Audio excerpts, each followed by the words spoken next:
अस्सलामुअलैकुम मोहतरम नाज़रीन, आप तमाम का 90s न्यूज़ में इस्तकबाल है। एक ज़राए से मिली मुसद्दिक़ा इत्तला पर कार्रवाई करते हुए राजेंद्र नगर टीम और मोइनाबाद पुलिस ने मिलकर तोलकट्टा विलेज में एक फार्म हाउस पर छापा किया और यहां पर 5 कारकुनान समेत जुमला 64 अफराद को गिरफ्तार कर लिया, जो कि एक मुनज़्ज़िम कॉक फाइट यानी मुर्गा फाइट में मुलविस पाए गए। यहां से 46 कॉक फाइट चाकू, सट्टेबाजी के सिक्के, ताश के पत्ते, 55 कारें, 64 स्मार्टफोन्स और 30,59,620 रुपये की नकदी रकम को जब्त कर लिया गया। मोइनाबाद पुलिस स्टेशन में गेमिंग एक्ट और prevention of cruelty to animal act के तहत मुकदमा दर्ज करते हुए मजीद तफ्तीश भी शुरू कर दी गई है।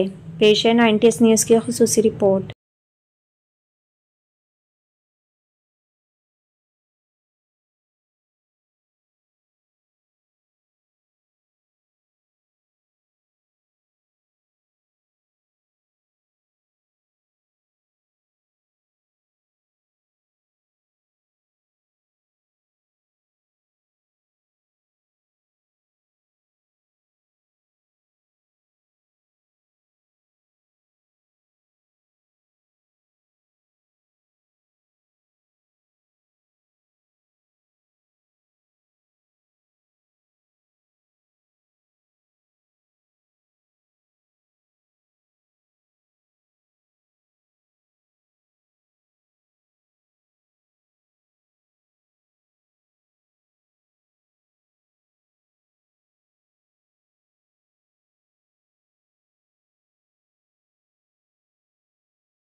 నిన్న రాత్రికి ఒక ఇన్పుట్ వచ్చింది. దాని మీద మన SOT Rajendra Nagar team and Moinabad పోలీసులు అందరూ కలిసి ఒక ఫామ్ హౌస్ లో తోల్కట్ట దగ్గర ఉన్న ఫామ్ హౌస్ లోకి వెళ్లి అక్కడ రైడ్ చేయడం జరిగింది.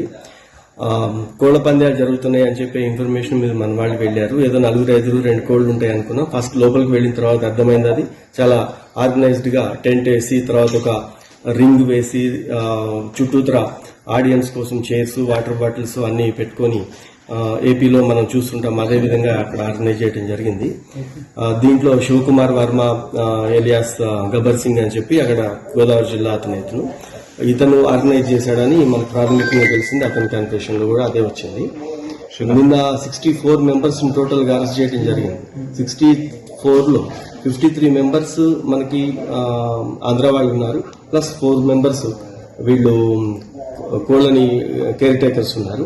7 మెంబర్స్ మాత్రం వీళ్ళ ఫ్రెండ్స్ ఎవరైతే కూకట్పల్లి ఏరియాలో అక్కడి నుంచి వచ్చిన వాళ్ళు ఉన్నారు. మెజారిటీ వాళ్ళందరూ అక్కడ వాళ్ళే. ఈ కోళ్లు ఇవన్నీ కూడా కార్లలో ఇక్కడ తీసుకొని వచ్చి కొన్ని ఏమో ఇండివిజువల్ గా ఆ గేమ్ ఆడేవాళ్ళు తెచ్చుకుంటారు, కొన్ని ఆర్గనైజర్స్ తెప్పించినాడు. ఇవన్నీ కూడా కార్లలో వచ్చినందుకు ఎక్కడ ఎవరు చెక్ చేయటం కానీ అట్లా జరగదు. తర్వాత ఈ కోళ్ల పందాలు కూడా మనకి ఇక్కడ అలవాటు లేదు. అది వాళ్ళందరికీ ఒక క్లోజ్డ్ గ్రూప్ లో కావాలని ఆర్గనైజ్ చేసుకుంటారు కాబట్టి ఇన్ఫర్మేషన్ కూడా బయటికి రావడం తక్కువ. దీంట్లో ఇది 3rd టైమే కాబట్టి మన వాళ్ళకి ఇన్పుట్ పబ్లిక్ సపోర్ట్ తో వచ్చింది. ఇది రైడ్ చేయటం అది జరిగింది. ఇప్పుడు దీంట్లో వీళ్ళందరి దగ్గర కలిపి 30 lakhs ప్లస్ క్యాష్ కూడా సీజ్ చేయడం జరిగింది. 84 కోళ్లు మనము సీజ్ చేసినాము. 46 ఆ కోళ్ల కత్తులు సీజ్ చేయడం అయింది. 55 కార్స్ కూడా సీజ్ చేసాము, అది ఫామ్ హౌస్ లోనే ఉంచారు. తర్వాత ఒక 64 స్మార్ట్ ఫోన్స్ కూడా సీజ్ చేయడం జరిగింది.